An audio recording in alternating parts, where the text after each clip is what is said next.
Hi, this is Tony Ruggiero. Thanks for listening to The Tour Coach. These are the players, coaches, experts, stories, and insights from my work on the PGA Tour at my retreats or my downtown teaching center in Mobile, Alabama. My goal is to shed light and share insights from the people who I've gotten to know and meet working on the PGA Tour and teach it through my career. And I hope this helps all of us play, coach, and teach better golf. If you like what you hear, please give us a good review and take a look at our new Dew Sweepers YouTube channel or the Dew Sweeper on Instagram, where I've taken some time to share videos of help from my teachings, travels, and journeys.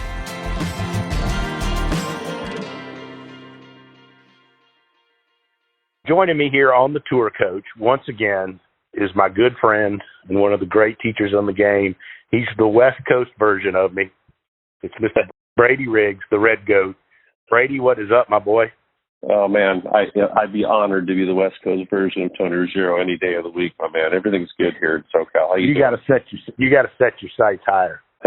No, I think you've hit the pinnacle for sure. So what I wanted to start with, look, you're doing some really cool things in Hawaii. So I haven't made it out there yet. I know I'm coming, but I haven't made it out there. But you're doing some really cool things. I want to hear about what you're doing, and then I want to talk a little bit about, you had Brandel out there, Eamon Lynch. Let's talk a little bit about some of the programs you had, the people you brought out there, and what you're building. And let's just talk about how because I agree with you. I think that having different voices and exposing people to things to keep learning is great, and I think it's also good for instruction.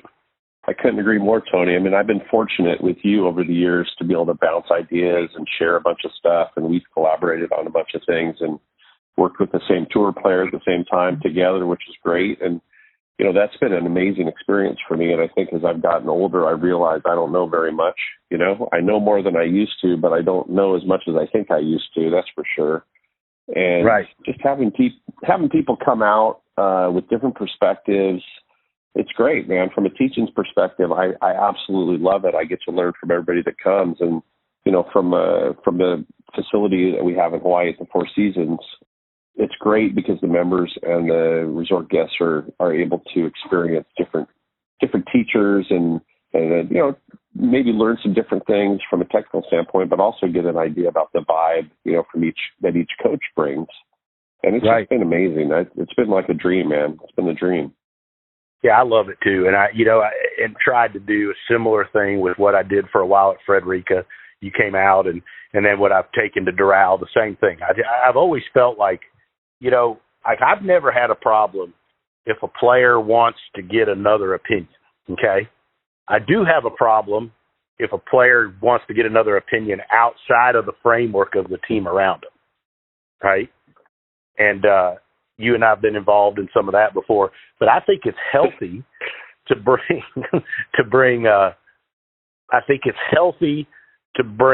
in, and that's why I've always brought the Brady Riggs, the Scott Lynn's, the Colby Tuyes, the Greg Cartons, the Jackson Courts, the Mark Woods, the Wayne in to help me with my students, because I've always felt like if we got enough good eyes on a person and we all have the same motive to help the student and it's not ulterior, which happens when people wander, I think you can help a student get better. I'm curious about your thoughts about that.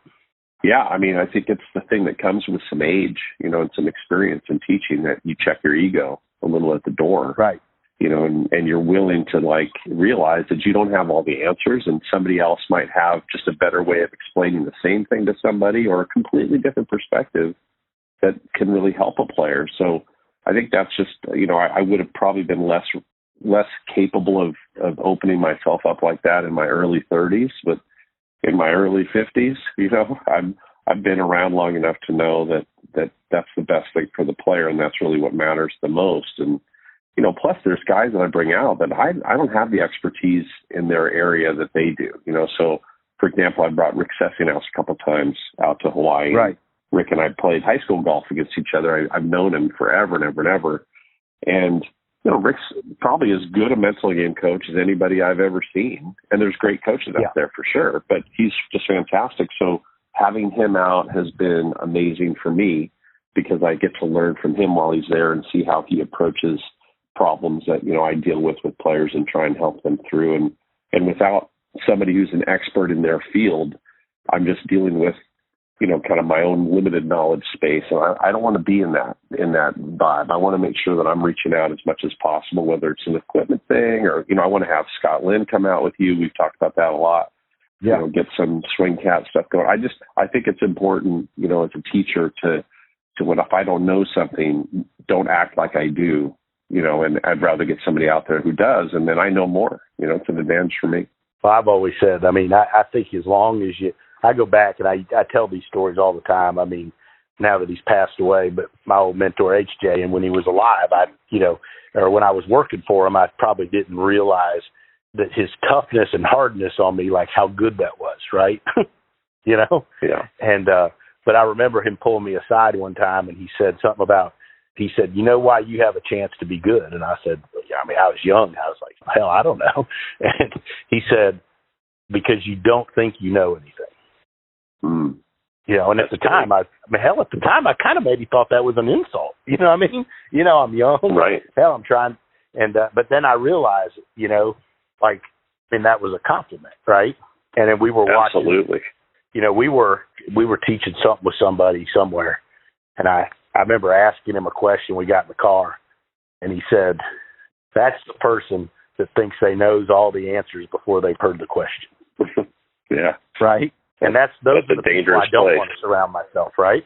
Totally. And I think that's where you are as a teacher now. I think that where we are as a teacher at 50 years, in our 50s, I think that's cool what you just said about the teacher that was in the 30s is different than the one in your 50s, because I think when we're in our 50s, I think it's more about, to me, it's more about learning and experiences. And to me, it's about doing something different and cool and pushing the envelope a little and creating a culture that people want to be around than it is me being the main guy or whatever, I agree. And I think being the only voice is probably a negative in a lot of ways. I was fortunate. I've had a bunch of great teachers out, and I don't want to just harp on just one or two, but I had Brian Lebetovich out, and Brian's at PGA West. He's a McLean guy from way back, and he's worked with, Christy Kerr through her major championships, number one, all that stuff, and works with a lot of great players. And I didn't know that much about Brian. I knew he was a really good teacher in Southern California, but he's down in Palm Desert. It's a little, couple hours from me, and I just didn't really get down there much and had him out. And man, what a really smart, bright, kind of a creative teacher he is, and been great. Just been a great guy for me to have. I didn't know that much about. Now that I know a lot about him, another Golf Magazine top 100 guy, and rightfully so. Just guys like that have been great to come out. And I'm not going to say names, but I would tell you that there's been a couple that have come out that I've been like, wow, that wasn't as good as I was hoping it was going to be.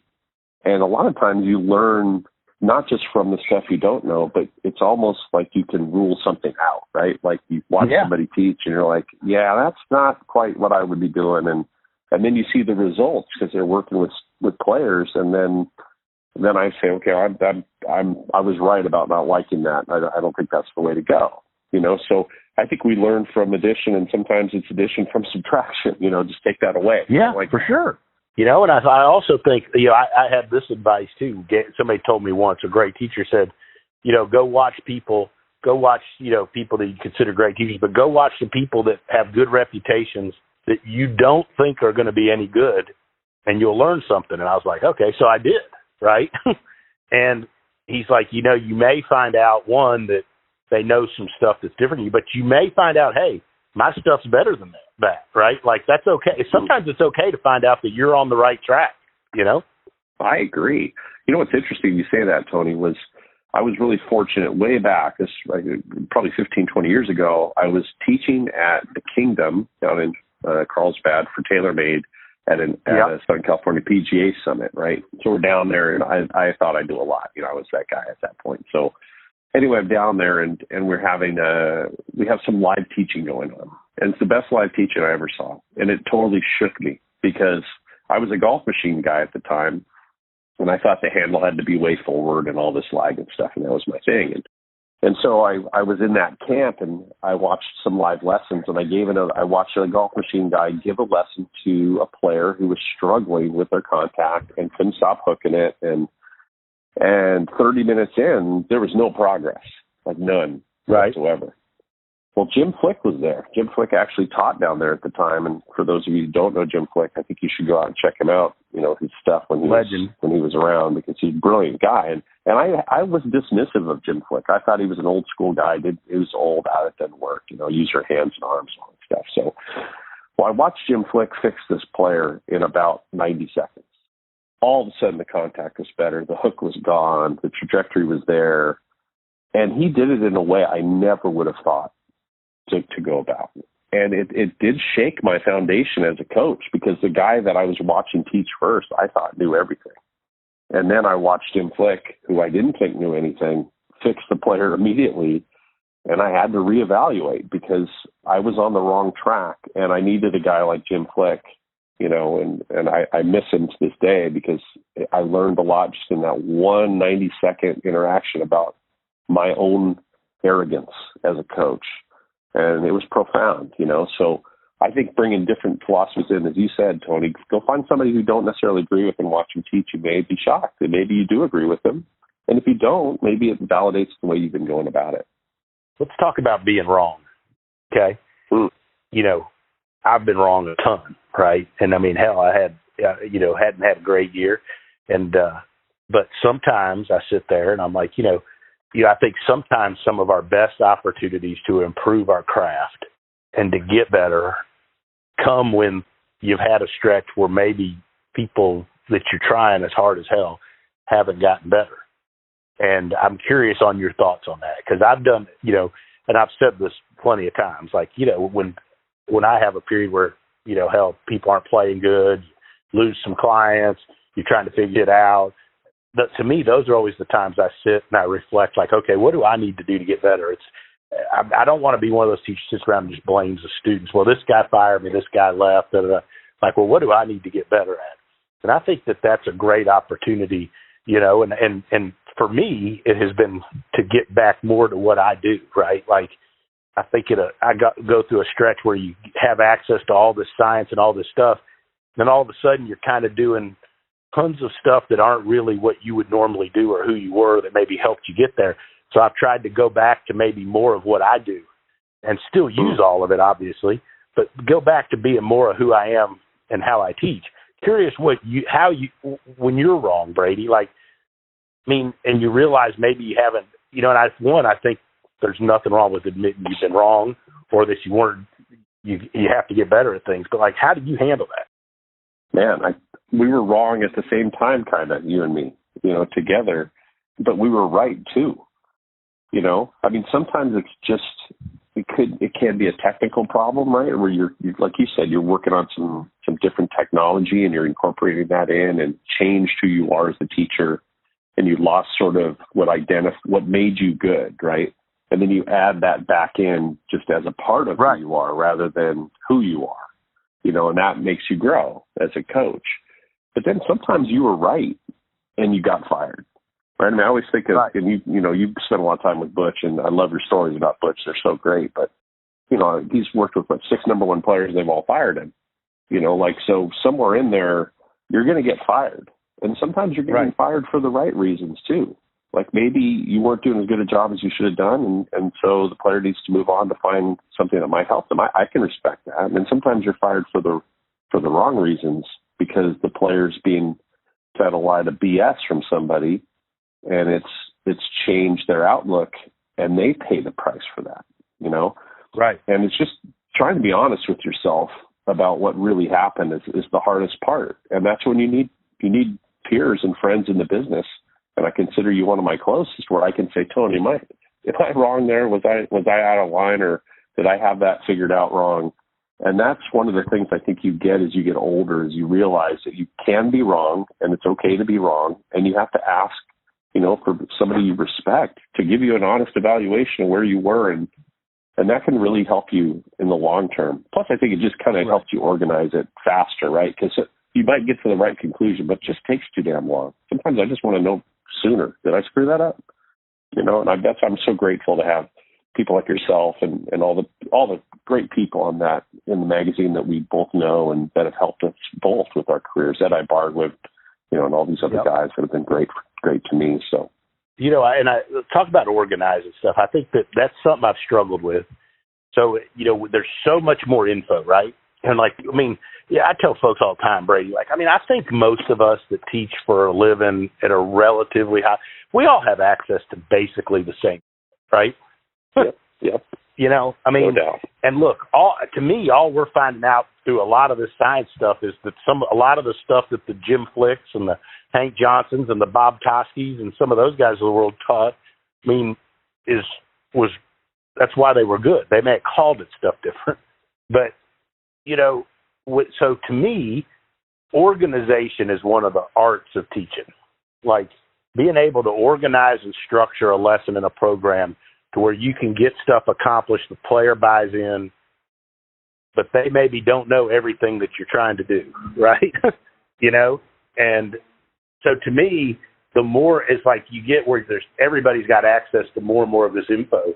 One of the challenges for me has been, how do you keep organizing the instruction program and the lesson so that they don't get too much? To me, that's one of the challenges from teaching nowadays. And I think that's also a challenge for students that are listening to us, that are taking lessons. How do you keep on the task, stay organized, doing what you're doing? That's a great point. I think what you said is true. You got to know the student first and foremost. What do they want? Why are they there? What are their goals? What are they good at? What are they bad at?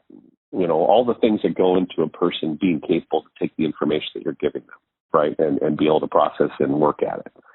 And then I think, for me personally, I want to see how few words I can use, how simple I can make it, and how quickly I can get them to do what I want to do. That's my goal. So if that means that technology can help me in that end, I'm in.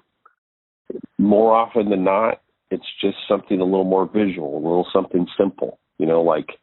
I could explain to somebody, and we both can, why the angle of attack with a short club changes where you're most likely to aim if you're a really good player with your toe line.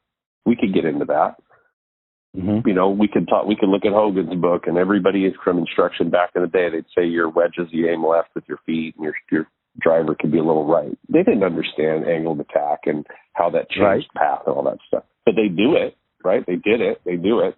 And somebody said, just do it. And that's what we did, right? We aimed our feet left. It worked. Yep. It worked. And sometimes people don't need to know why it works. They just need to fix it, So if I'm trying to dazzle somebody with my bullshit, then maybe I'll sit there and explain to them, well, your ALA is up here. And so for that reason, if you want to draw it, you have to aim your feet a little more to the right. I could go through that route. Or I could just say, you know what, you'd be better off if you feel a little right. And then they can hit it, and they're going to see the ball flight get better. And if they ask the why, you can say, well, I could get into a dissertation on impact physics, but I'd rather just have you trust me that that's been going on for as long as people have been playing this game. So I think it just comes down to that. I want to do it fast. I want to do it simple, and I don't want to talk much. That's what I want to do. Yeah, and I think that's, I think that the mark of great instruction is the ability to get somebody to do something with not a lot of steps, or not a lot of you don't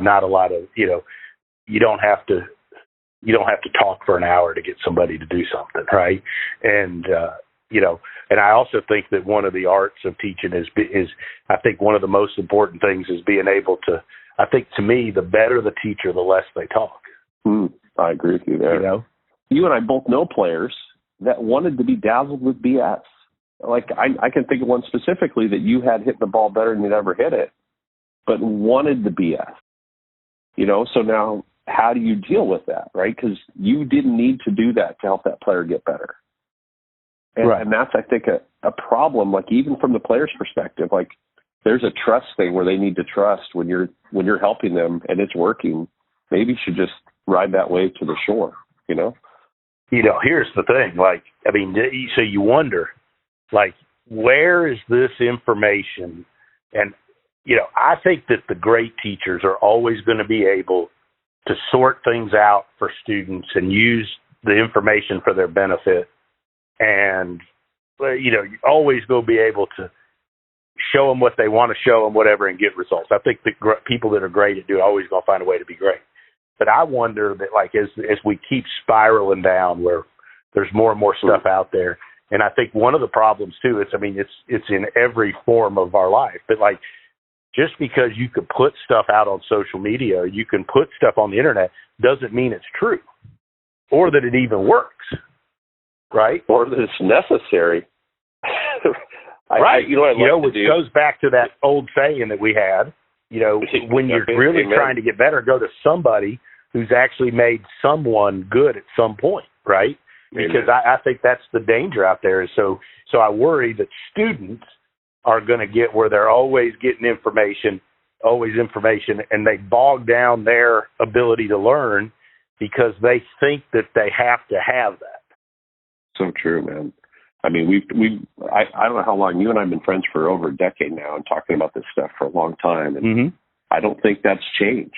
I don't think that's changed. I think you still have to go to somebody at some point who helps somebody play worth a damn, Right. And people that are overcomplicating it or doing it in a way to draw attention to themselves, just to dazzle, they're dangerous, right? Like, I mean, I always use this analogy, like if somebody's trying to complicate something that doesn't need to be complicated, you and I know how to use a straw, right? I mean, I think anybody listening knows how to use a straw. You basically put your lips around it and you suck it in, and there goes this, you get your iced tea, in my case, or whatever it is that you're drinking, right? It's not complicated. It's early in the day. I haven't gone to anything but water.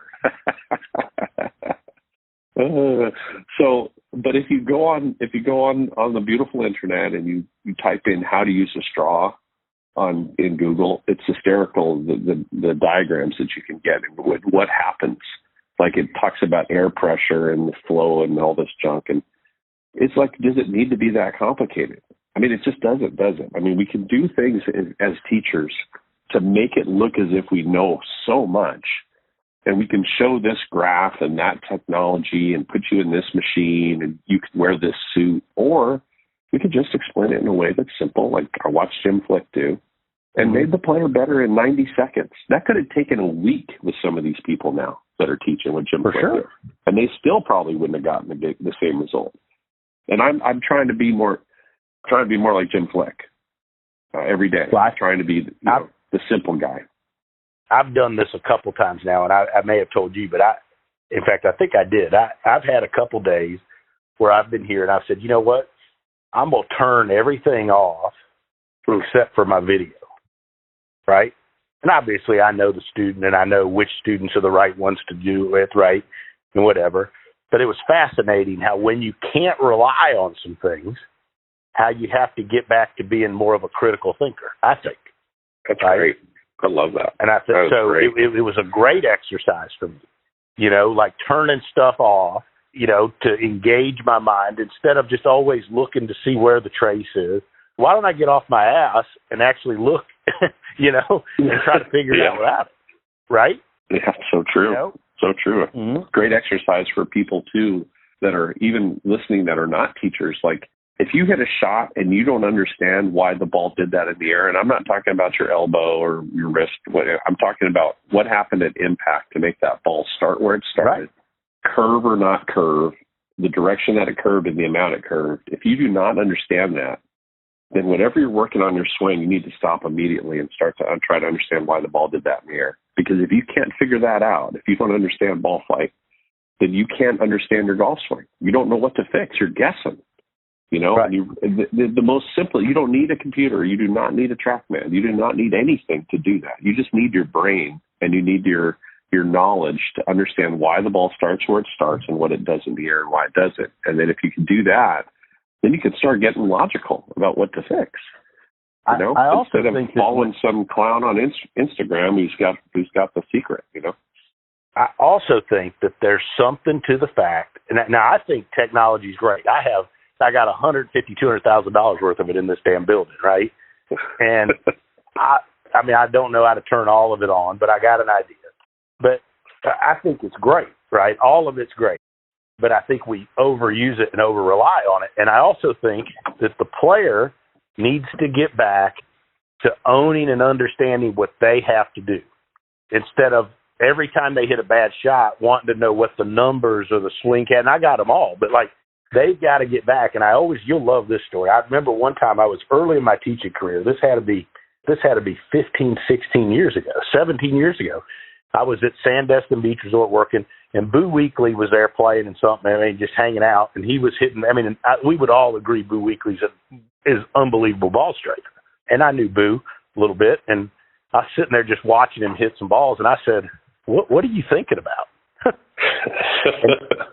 and he said, well, all I ever did coming up, this is right before he went on tour, I think. And he goes, all I was ever taught when I was a kid, he said, somebody had this thing that held his head in place. He goes, is I try to keep my head centered or steady, I think he said, and I try to keep my right wrist bent, and I try to smash that as hard as I can. Interesting. Right? Pretty clear with his intention there, right? He knew what he was doing. Now, we could come up with lots of, hell, there's all kinds of terminology, right? But, I thought the brilliance of it was he understood that. That simplification, man, you don't play great golf without it feeling like something like that, right? If you've got a clear picture in your head, you're 100% committed to that, and you're rocking and rolling. And if you're thinking during the swing about 10 things, good luck. You're not going to play golf. Yeah, and again, I just think people need to, and even if you may use technology and have access to it, but use it to figure out what you need to do to hit good shots and own that. And then once you know what you need to do, quit searching. Go learn to do it more. Yeah, and understand why, because everybody's going to have their misses, right? Right. I mean, you and I, we're great. We could play together. If we hit balls at the same time, we might meet in the air in the middle of the fairway. Because yours is curving left and mine is curving right, And the cool thing is, if you start hooking it, you know what you did, right? You probably know why you're doing that. If you start pushing it, you know what you did. Same for me if I overcut it or if I pull it. So I know my misses, I know my game, and it makes golf pretty easy to manage. I don't have to practice a lot. Right. And I think people don't understand what they're trying to do, and they don't understand what happened when they didn't do what they wanted to do, and then they're just forever searching. Tough way to play golf. Yeah, I agree. And I think people got to understand what they do, right? And I think that's I was thinking of what we're going to call this, but I think it's teaching in our 50s, right? Things we've all done that. I know you have. I know I have. Coming up, we've gotten the new stuff, and we've jumped out there, and that's been what we focused on most of last. I don't know if you've done that, but I've done that. I remember the first time I got certain pieces of technology for information. I tried to make that fit everything I did. Sure. Of course. I did the same stuff. I've done it many times, but I think the cool thing is we dive in because we want to learn. And then we realize, okay, well, this part's good about it, but I don't like it for that or that or that. And, and then you use it when it works. There's no one thing for everybody, that's for sure, in terms of technology. And so you kind of take the bits and pieces out that really work for you with your students. And then you become just that much more versatile, I think, as a coach, Yeah. But you're not a one-trick pony. You're not using the same thing all the time in the same way. Yeah, I love it, and I agree with that. And I think my biggest thing now is you look at it's I want to help people figure out what they do when they hit their good shot, and then I just want to help coach them to do that more of the time, whether it's more often if they're not that not a great player, or if they're developing, can we get them to do that bigger and faster and stronger? And then I'll bring people in to help them. But let's help them find out what they do when they hit their good shot and get them to do it more of the time. That's the simple stuff that I love, right? Why are you hitting it good when you're hitting it good? And then when you're not hitting it good, what's different than when it was back when it was good? And which I think is the best part of technology. I agree. Right? You get to actually capture it when it's great. I've told you this before. I wish I would have I had one, but then didn't have it at the time. But I wish I would have had Swing Catalyst and a bunch of that technology at the time. Smiley played his very best when I was still working with him, right? Because then once it fell off the apple cart, I think it would have been easier to prove what you did, right? So true. I think a lot of the measuring stuff is way more useful to understand what's going on when it's good than it is just to problem solve with stuff going all over the place. I couldn't agree more. I tell all my students, because they'll have their phone, right, as their only technology. And I'll tell them when they're hitting at their best, film it, save it, put it in a file in your phone that I actually tell them to label this, but don't even look at it. Don't look at it when it's good. Wait till you start hitting it bad again, and then compare it to when's good, and then you'll have a really good idea of what you need to do. But I don't want people to derail themselves by looking at it when it's good. I want them to ride the wave, Right. Because as we all know, it's going to go bad. It's just inevitable. It just goes less bad for great players than it does for those of us that are not great. But Yep. at least if you have that, like you said, you have something that you can at least measure in some way, whether it's a video and better yet, a swing cat or something where you can actually, you have the numbers in front. Man, you can really help somebody get back faster, right? Yeah, That's awesome. agree. Yeah, I think that's a great value. Brady, this was awesome. I always enjoy the chats and hanging out. Can't wait to get out there to Hawaii. Let everybody know, though, where you are. So, there's people listening to this all over. Man, if you're listening and you get the chance to go work with the Red Goat, you got to go do it. Let them know, Brady. Well, that Red Goat's a little white, but I'm spending about a week to 10 days a month in Hawaii at the Four Seasons Hualalai Resort on the Big Island. And when I'm not there, I'm in L.A. Yeah, L.A., San Fernando Valley, teaching where I've been forever and ever and ever. And I, like Tony, I get around a little bit doing some stuff around the country. So follow me on Instagram at Red Goat, and you can always keep up. Perfect. Brady, you're awesome. You're one of the best out there, one of my truly dearest friends. I appreciate everything, bud. Look forward to hanging out. Me too, buddy. I miss you, bud. Thanks for listening to this edition of the Tour Coach.